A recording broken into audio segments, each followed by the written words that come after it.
think a lot of you feel this way about self-sabotage and feeling guilty, right? And wondering why you feel like you're doing all the right things. Your conscious brain is doing all the right things, but then there's this underlining thread of like guilt. You're going through the motions. You're trying all sorts of things. You feel like you're eating well. You feel like you're moving in your career or your relationship, and you're just constantly have this like nagging anxiety or self-sabotage going on, or just guilt. We get this feeling of just quite not enoughness, and we wonder why we self-sabotage or we feel this sense of guilt. And I want to kind of go a few different avenues with you, and you get to decide which one resonates the most for you. So a lot of times when we feel anxiety, when we feel guilt, when we feel fear, it comes up in a million different ways. When we feel like deer in headlights, where we're like, I feel unfocused, I feel like I don't know where to go, all these emotions that we can start to feel.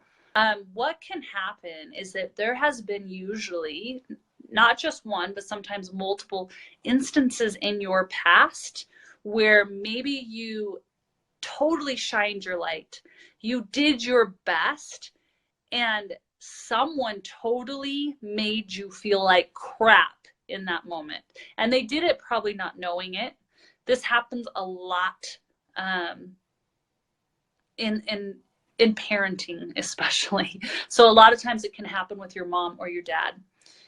You like were working on this amazing artwork, and you're trying to draw, and you're like so proud of it, right? And you're just little, and maybe as you're working on it, you spill the paints, or the water spills over and it gets all over the floor, and your parent, one of the parents, like, oh my gosh, you just made a big mess. I have a party tonight and you just like spilled all this. What happens in this little innocent body is, and they're not understanding that you're just in it. You're in the flow. You're feeling it. You're feeling proud of yourself. They don't know this. So they just know that you spilled all the stuff, and you obviously did it accidentally. They yell at you, or they might go, oh my gosh, you just made another mess. And then you associate your best, your flow, your just feeling so good with this awful feeling of, I just messed up, right? I just messed up. This is just an example of what can happen, and it comes in all different forms. Or maybe you shine so bright, and you're shining really bright, you got really good grades, but then one of your siblings didn't, and you feel nervous to shine too bright because they're getting in trouble because your parents are now comparing you to. So then you start to feel this guilt because you love your siblings and you don't want to like hold them back. And what we can do is go back and just try to remember, or just go, you don't even have to remember the details, but be like, oh wow, I totally know this happened to me. And right now or maybe you put on this amazing outfit. Like, you guys never know how the brain works, right? We never know when this moment really happened. We just know it happened. So maybe even you put on this like beautiful outfit, right? And you feel like you look really good. You're younger. You're in that first stage of love, and maybe a boy made fun of you in school or said you looked ridiculous, or you just had a really bad day where people were mean to you. And somehow in your brain you associated being pretty or looking really good to not being quite enough. Or maybe your style or your visual of success is just not lining up with everybody else's. So then you actually, now that you're in this new realm, right? You're in this new realm of trying on being your best self, being exposed, being in the raw, working out, exposing your soul, eating clean foods, which opens your soul.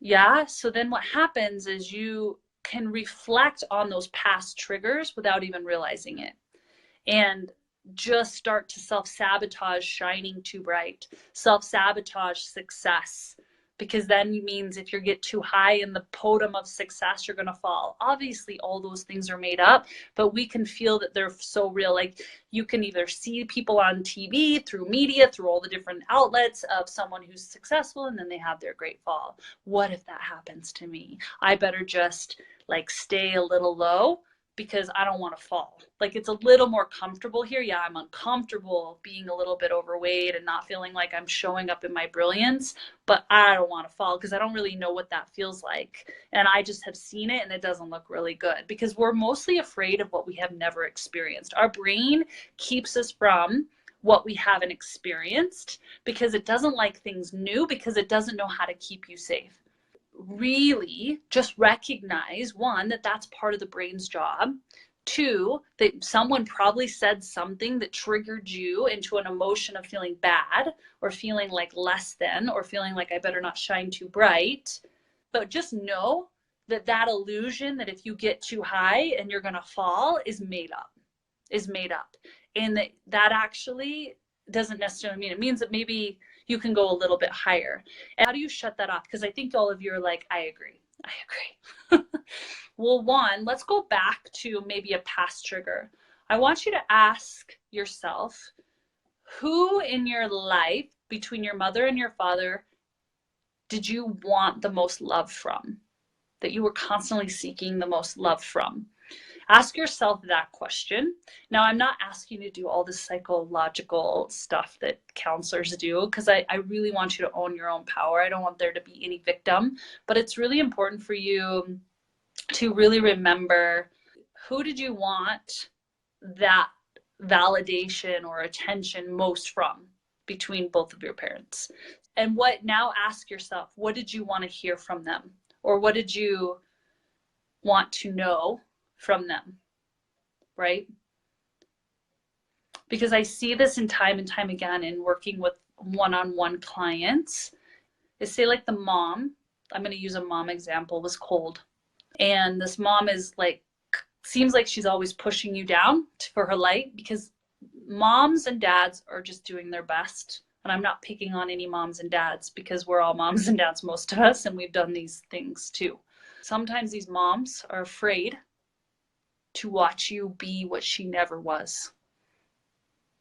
And when you get too bright, she wanted to push you down. And she did it in ignoring, or she did it in like removing her affection or being hard on you. It's sad, but it can happen. It's like the mom doesn't want you to be what she wasn't willing to be, because you're the reminder that she didn't step into her light. Dads can do it. And this is an example. Once again, I'm using bigger stereotypes right now. I don't know your personal story. Dads are so, like, especially in our generation and those generations, they weren't allowed to do a lot of emotion, right? So if they show emotion towards their child, it could open the floodgates of all emotion. And I know this so much from my own journey and my own healing, that there was a time I was shut off, because if I showed emotion in one area, it was going to open the floodgates to my truth in all my areas. And I think dads do that to their daughters often, not knowing, obviously, but it's like, I don't want to show too much for her, because then I have to show all the emotion that I feel for everything. And I just have to be this strong person. So recognize, one, who was that and what did you need to hear? And now I want you, and you can do this with me, and I'm going to give you a chance to do this with me, but you now have an opportunity to say to me, pretending I'm your mother or your father, what did you need to hear from me? What did you need me to do that you just didn't receive, that you would have loved to have heard or received? Now I want you to say it. Now I want you to get vulnerable with it. I don't want you to be like, I wish you would have said I love you. I wish you wouldn't have yelled at me so much. I want you to be like, use your voice. I wish you would not have yelled at me, because when you yelled at me, it made me feel like I always was effing up. It made me feel like I was never good enough. And even when I tried my best, it still wasn't good enough for you. And I want you to express and to acknowledge that you hurt me. And I recognize that you were hurt. and that no one ever really told you you were good enough, and no one ever told you that you could do enough, say it as much as you need to say it to me. Like you need to say it. I'm going to shut up for a minute and let you say it to me. And I need you to use your voice. I need you to, like, if you need to yell it, if you need to drop some F-bombs, I don't know how it works for you, but I need you to say it like you really mean it. It's okay.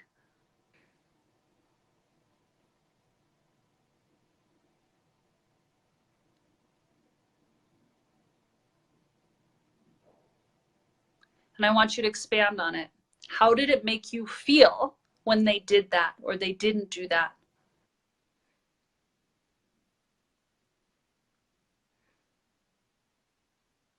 Yes.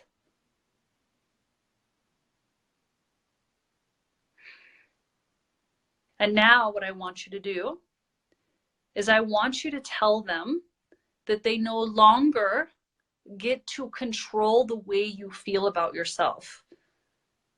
That you understand, may not understand fully, but somewhere inside of them, there is pain. That there's somewhere inside of them, there was some pain that they experienced. So they had to push it onto you.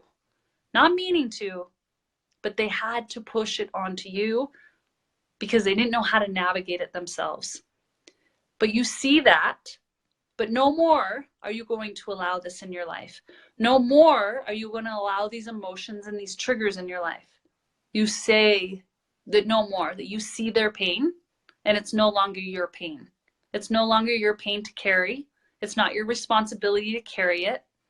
It's not your responsibility to fix their pain or to dim your light or to walk around feeling anxiety and guilt because they did. I'm taking my power back. I'm taking my light, my happiness back. I'm choosing to be happy even if you're miserable. I'm choosing to keep growing even if you didn't choose to grow. These are the things you get to say to them through me, through a friend, through the wall. It doesn't matter. It's about the energy and you imagining them that being there.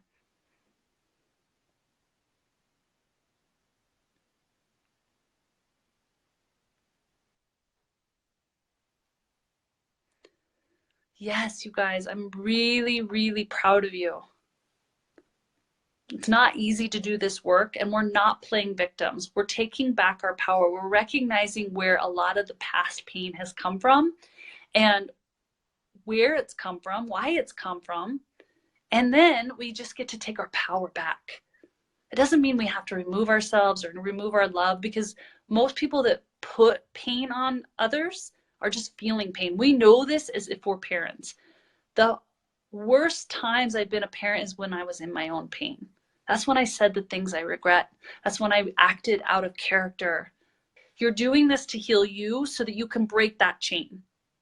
You're not forgiving whatever went down. You're just removing that chain, because a lot of us are walking in our life today and we're making progress and we're trying to shine our light and we're trying to maybe even question things in our life, question the way we've always done things, question the way we worship, question the way we dress, question the way we do our hair, whatever it is. And when we do that, we might feel guilt, or we might feel, oh, I feel a little nervous. I feel a little bit like a deer in headlights. I can't focus. Because someone told you not to. Someone told you not to shine too bright. Someone told you not to mess up. Someone made you feel bad when you did that. And you wonder, and you think this is about you, but this is a past trigger most likely. So when you just recognize it, you go, oh, I'm feeling those emotions. You guys, I need to let you know I feel these emotions a lot. I feel anxiety a lot. I feel guilt a lot. Mom guilt is a real thing. Mom guilt is so real. And I think it stems from past lineage of women. I tell you, I swear sometimes this mom guilt is not mine. I'm feeling everybody else's mom guilt or past lineage mom guilt, because I'm like, I am a pretty dang good mom. Where is this coming from? I even have my kids go, Mom, you're a really good mom. And then I still feel mom guilt. And I'm like, oh, I don't think this is mine. So yes, Sharon, that was so powerful. I release all guilt. I am enough. I'm doing my best. I release these feelings that are not mine. And even asking yourself, is this mine? This could be your parents' emotion that's just in your DNA. You have to remember, you guys, were connected through DNA strands, which do carry emotions. So, question, Danette, how do we be with that person, my mom, when she hasn't changed at all, but I have? That's okay. You love her for where she is in her now, and you love yourself in where you are now. Because usually when you're having a hard time loving someone or being around them or being in their presence, when they haven't changed, it's because you haven't fully accepted that you have changed. You're still a little bit afraid of that change inside of you, because as soon as you fully accept that you're growing and you love yourself in all the dimensions, and even in the fall and in the rise and the fall again and the rise again, and you love all of that part of you, you can love them in their now. But usually we think it's that we're frustrated in their now and that they're not changing because they're not changing, but really it's more about us not being okay in our growth. Look at that in your own life. Like, am I owning this growth, or do I still have a little bit of guilt that maybe I feel like I'm disconnecting from them because they're here and I'm here? You can be here, and someone can be here and still be connected energetically. Maybe you don't spend a lot of time with them on the physical plane, but they're your parent. You're always going to be connected. But love them in there now. You get to just release that and say, I can love myself in my growth. Because a lot of times we're so conditioned on about the amount of money we should make because our parents made this amount of money, the type of relationship we're having because we are conditioned around the type of relationship we should have depending on our family dynamic, how we dress, how we grow and progress. And if we break those traditions, they're kind of traditions because they're kind of subconscious traditions, we feel guilt. It's like, oh, I'm kind of out of the lines. Even though no one's telling you to get out of the lines, you might feel it because you're like, whoa, I'm doing things different. I have a different relationship. I think differently. I'm growing and they don't want to grow. I'm making more money. This is where they were, right? So just really looking at, are you okay with your different, that your progression or your change, whatever it is? They might not see it as that, but that doesn't matter. You have to be okay with where you are. I hope this is helping you guys. I love really looking at this stuff because it takes back our power. It's not like we're wanting validation for feeling bad about everything that's happened to us, because the truth is lots of bad things have happened to everybody pretty much. So it's really based off our choice to go, okay, I'm here, I'm now, can I love myself? Can I say the things that I never was told? Can I just do it for myself, or do I need to grow only if someone else is validating me? And that's a truth you have to get to, say, where am I not validating myself and I'm expecting everyone else to do it? My parents, my spouse, my friends, my siblings. And just go, you know what? They're not going to meet me there. I am the only one who can give me what I need. And I know that's hard because it feels so good when someone else does it, right? It feels so yummy, especially from our parents, especially from our spouse. Because when someone validates us, yeah, it feels really good. It's like a shot injection of like, that felt really good. But true joy is like lasting, right? And nothing feels better than when you give yourself that injection and it's slow and it's not like this jolt. It's like slow and it's joy and it's pure and it's deep and it's cellular. And so when you can start to say the words to yourself every single day, you guys, don't forget the power of your words to yourself. I say these every single day, multiple times a day, because my brain can get in the way. My anxiety can get in the way. My guilt can get in the way. It's never going to go away. So really stepping into being your best friend, stepping into saying the truth of who you are and what you're claiming in your life. I am worthy. I am growing. I am progressing. I am successful. I am moving in the right direction. I am focused. Love you guys. Thank you for being vulnerable. Bye-bye.